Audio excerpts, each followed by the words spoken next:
A paz esteja convosco. Bem-vindos ao quarto episódio do Credo em 5 minutos. Ontem acabámos a nossa conversa falando da plenitude da revelação, que Deus dá-se a conhecer e dá-se mesmo a Ele mesmo e a sua vida, mostra-nos o desejo imenso que Ele tem da nossa salvação, o projeto maravilhoso que Ele tem para a humanidade, através de Cristo. Cristo é o vértice, o apogeu e a realização plena da revelação divina. E também dissemos que Jesus faz esta revelação, realiza este ato, entregando toda a revelação aos apóstolos, aqueles 12 que Ele escolheu para andarem com Ele. Ora, os apóstolos transmitem a revelação, primeiro por via oral, ensinando, mas também realizando aquilo que Jesus os ensinou a realizar, por exemplo, os sacramentos, a celebração da Eucaristia, o batismo, através de toda uma maneira de viver, um ensinamento moral. Fazem isto, primeiro, de maneira prática. Portanto, a Igreja começa por ser uma realidade muito prática daqueles que conhecem Jesus Cristo, que entram na relação com Jesus pelo poder do Espírito Santo e que vivem de um modo renovado. Mas a dada altura, os apóstolos, impulsionados pelo Espírito Santo, não só os apóstolos, alguns deles apenas, e também alguns discípulos, puseram por escrito alguns acontecimentos da vida de Jesus, ou alguns ensinamentos que Jesus nos deixou. Temos 4 relatos, anúncios da vida de Jesus, a que chamamos os 4 Evangelhos, e temos também depois as epístolas e os vários escritos do Novo Testamento. Epístolas quer dizer cartas que escreveram alguns discípulos a alguma comunidade. E este é o princípio do Novo Testamento. Podemos dizer, o Novo Testamento é a parte mais importante da Sagrada Escritura.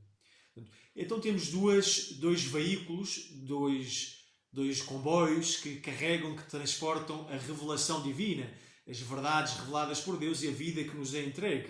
Um veículo é a própria vida iniciada por Cristo e continuada pelos apóstolos, pelos seus sucessores, que são os bispos, e o sucessor do apóstolo Pedro, que é o Papa, neste momento o Papa Francisco, e é este veículo, este primeiro comboio, nós chamamos a Sagrada Tradição, ou simplesmente a tradição.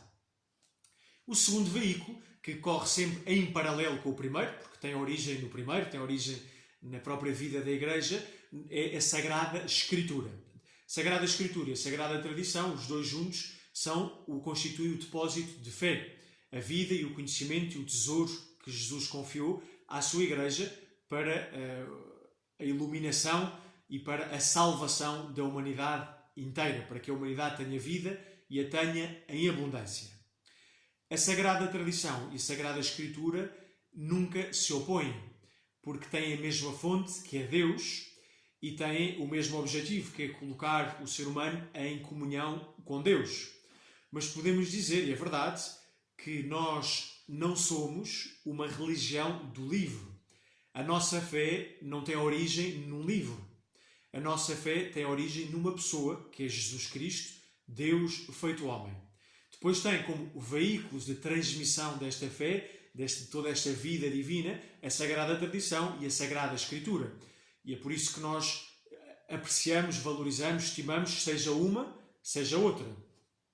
É muito importante conhecer, estudar, na medida da capacidade de cada um, ler pausadamente, rezar com a Sagrada Escritura, especialmente com o Novo Testamento, mas não é menos importante conhecer a própria Igreja, a vida, a tradição da Igreja, os sacramentos, as orações, as várias tradições que se manifestam de maneira tão variada nas culturas e nos povos, são igualmente importantes. E todo este bolo constitui o tesouro, a riqueza da revelação que chega até nós.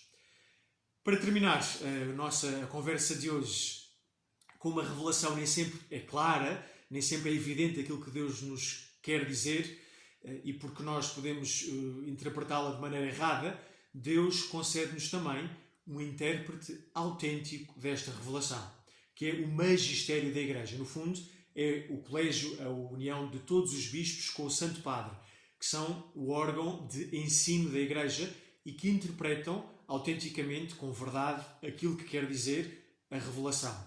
E é por isso que nós, católicos, não precisamos de procurar nenhum tipo de guru. Sabemos que no magistério temos o Espírito Santo que nos fala e sabemos que aquilo que o magistério ensina é a interpretação verdadeira da divina revelação.